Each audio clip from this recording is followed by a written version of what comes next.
अपने बार बार कहती हूँ, अपने उस कमरे में बैठ के, एक एयर कंडीशनर एसी कमरा है, उसके उस कमरे में बैठ के एक ऐसा पत्रकार देश का जिसने पत्रकारिता का नैरेटिव चेंज कर दिया, मुंह से आग के गोले छोड़ना, बस उसको वही काम है। आप अपने घर पे बैठे हैं, वो ऐसा पत्रकार है कि आपको अपने बेडरूम के अंदर दहशत महसूस होगी। ऐसा पत्रकार, मैं कहती हूँ सुप्रीम कोर्ट ने या कोई भी सीजीआई जिस तरीके से ऑर्डर देता है कि महिलाओं का क्या काम है इस आंदोलन में, ये सारी चीज़ें, बट ऐसे गुंडे को जो खुलेआम ऐसी हरकतें कर रहे हैं आप देखते नहीं हैं। मतलब किसी कोई भी एक एंगल, कोई भी एक चीज़ है, जगह जो उन्होंने छोड़ी नहीं है, रातों रात आप उसको बेल दे देते हैं। मॉल का नाम नहीं लूंगी, ये जो मॉल आप सबको पता ना, आप सब खड़े हैं, जी न्यूज़ वाला खड़ा है, हम उसी तरफ से आ रहे थे निकल के, वो बंदा सोचिए क्या वहाँ से क्या पत्रकारिता कर रहा है, कह रहा है कि देखिए मैं इस समय गाजीपुर बॉर्डर पे हूँ और पीछे कोई किसान नहीं है, बस चंद मुट्ठी भर किसान है। ऐसे निकम्मे निठल्ले वाहियात लोग जब पत्रकारिता करेंगे ऐसे मतलब एक कूचे में खड़े हो जाएंगे, क्योंकि उनको पता है यहाँ आओगे तो तुम्हारी पोल खुलेगी, यहाँ पे आओगे तो यही किसान भगाएगा तुम्हें मार के, वहाँ पे जाके पत्रकारिता करते हैं। आप एग्जैक्ट अगर आपको कैप्चर करना, आप चले जाइए और उनका नंगा नाच वहाँ जाकर देखिए।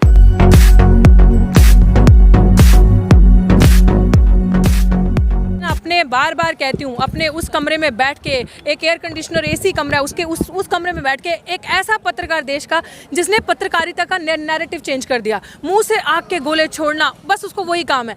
आप अपने घर पे बैठे हैं, वो ऐसा पत्रकार है कि आपको अपने बेडरूम के अंदर दहशत महसूस होगी।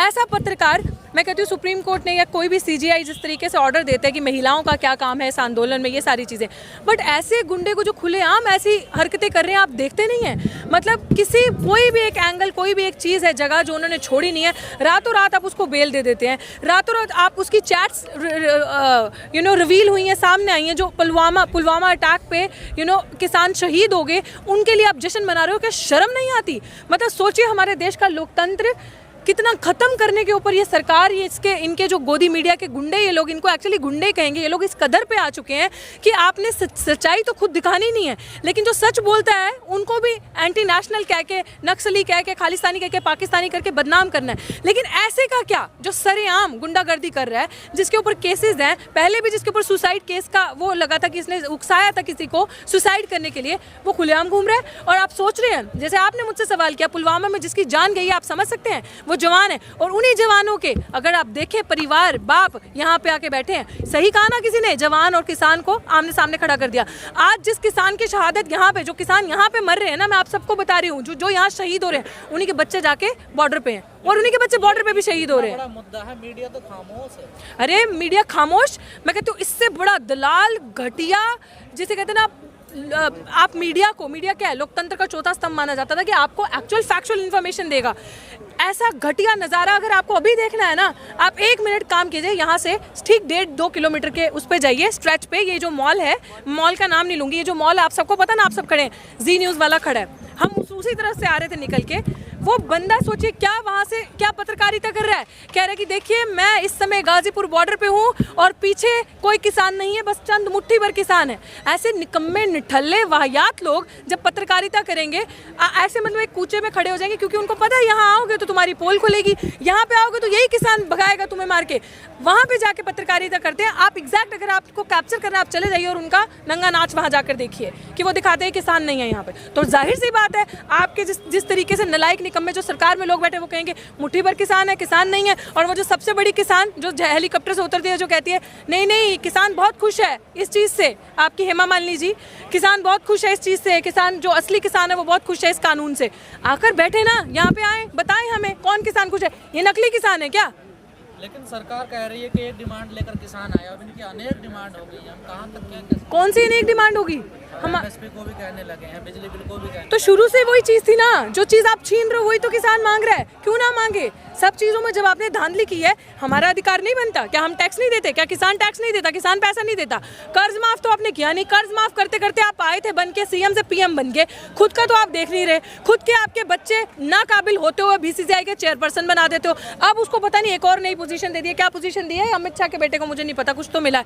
आप खुद के अपने निकम्मी औलादों को तो देखते नहीं। हमारे पे आपका आ जाता है कि अगर बिजली का बिल हम अगर टैक्स पे करते हैं, बिजली यूज करें, तो आपका फर्ज बनता है, आप हमारे पैसों से वहां बैठे हैं। और सरकार कौन बनाती है? हम बनाते हैं ना, सरकार देश नहीं बनाती, सरकार को हम बनाते हैं। तो अगर किसान खुश नहीं है, जो किसान की मांगे है उनको पूरा करना चाहिए हमारी मांगों को। लेकिन किसान लंबे समय से कह रहे थे कि हम 26 जनवरी को परेड में जाएंगे, लेकिन अब सुप्रीम कोर्ट ने कह दिया है कि पुलिस भेजे ना भेजे, पुलिस को ऊपर छोड़ दिया। देखिए पुलिस के ऊपर ही छोड़ा उन्होंने, यही एक नीति थी और ये सबको पता था ये यही काम करेंगे।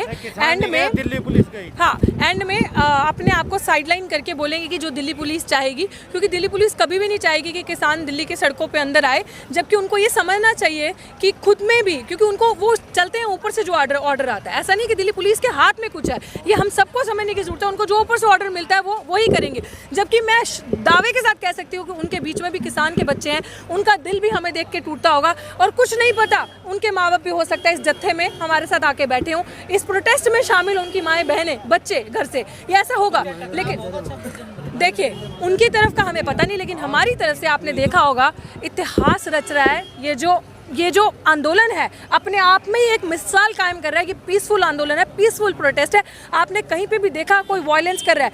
औरत यहाँ पे इतनी सुरक्षित है, शर्म आती है सीजीआई किसी के ऐसे बयान पे जो ये कहते हैं कि औरतों का क्या काम है यहाँ पे। आपकी मंशा दिखती है उससे कि आप चाहते हैं यहाँ से बूढ़े बुजुर्ग औरतें सब चली जाएं, युवा का जोश, युवा का खून गर्म है और आपस में जब युवा बच्चे अपने कुछ एंटी सोशल एलिमेंट्स गुंडों को भेज के दोनों को भड़का दें और दोनों को लड़ा दें, ये आपकी सोच है। लेकिन 26 तारीख को मुझे लगता है कि सरकार को ये डिले और डिनाइंग छोड़कर अलाउ करना चाहिए। जितना देश उनका है उतना हमारा देश है, हमने चुना है सर। अगर इन लोगों ने चुन के वहाँ बिठाया मेजोरिटी में उनको, तो इनका अधिकार बनता है दिल्ली की सड़कों पे जाके प्रोटेस्ट करने के लिए। ऑफ कोर्स उनकी स्ट्रैटेजी यही है कि डिले करते जाओ, क्योंकि अभी तो वैसे भी कोई डिसीजन नहीं ले सकते, क्योंकि अभी फरवरी के बाद ही जब बैठेगा सारे लोग तो उसमें डिसाइड होगा। But definitely this is the strategy. बिल्कुल बुला सकते हैं, लेकिन मंशा भी तो होनी चाहिए। अगर सेशन बुलाने की मंशा होती है, आप मुझे बताइए, कोरोना रैलीज में नहीं होता, कोरोना आपके वहाँ पे नहीं होता जहाँ आपकी पार्टीज होती हैं। अहमदाबाद में कोरोना नहीं था जहाँ पे आप गए थे, हर जहाँ आप रैलीज करते हो वहाँ नहीं होता। तो अभी कोरोना के बहाने से जिस तरह से संसद का सेशन रद्द कर दिया विंटर, वो कर सकते थे। लेकिन यही है कि जब आएंगे जो ऑपोजिशन है या जो लोग हैं वो उम्मीद करेंगे, वो आपसे सवाल पूछेंगे, तो आप झूठ की बुनियाद पर बैठे हो, आप क्या बोलोगे? आपके पास कुछ है नहीं। तो यही है ना, जो प्रतिनिधि इन्होंने चुने थे वो भी तो इनके समर्थन में नहीं है ना। किसका दुर्भाग्य आप बता रहे हैं? किसका? किसी का भी समझ लो, जनता हाँ? का समझ लो, किसानों का समझ लो। किसके समर्थन में नहीं है? किसानों के समर्थन में कहाँ? देखिए जो आप वो बता रहे हैं कि जो एक कमेटी बनी थी, नहीं, जो प्रतिनिधि चुने, सांसद जो, अच्छा सांसद जो आप बोल रहे हैं, ठीक है सांसद।